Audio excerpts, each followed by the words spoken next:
Hello guys! Ngayon, ipapakita ko sa inyo ito ang idea ng aking anak. Siya ang gumawa at pinakita niya sa akin nung una. Ito ay lumang pants. Ayan, may ano siya, may butas siya dyan. Old na leggings. Gagawin natin siyang crop top. Saan na yung aking bulilit? Hello guys, today I'm gonna cut my pants into a crop top, and first first you have to just cut in the middle. It's fine if you cut here or here. It's fine, okay? We're gonna start. So ayan guys, ako na ang magpuputol. Ikat natin yung ito.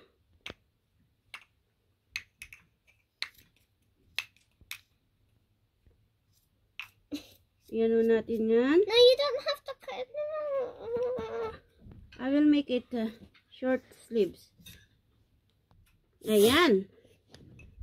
Next time we will make long sleeve.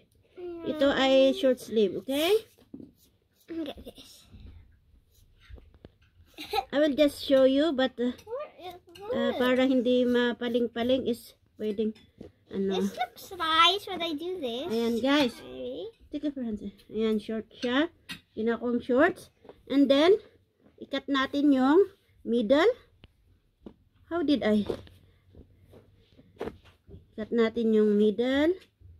Like that.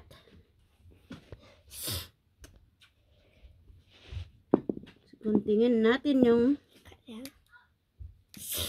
I taught Mama it because I saw it on something. What are you doing? Cutting the middle. We'll make a hole. Ayan, butasan natin itong... Butasan natin yung middle. Wait, don't go there yet. Ayan na siya. Dahan-dahanin natin kasi yung ginawa ko kahapon is it's too big.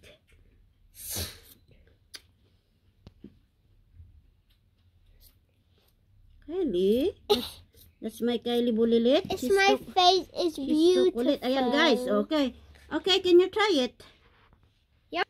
Ayan na guys, yung old pants niya, naging crop top. Oh, turn.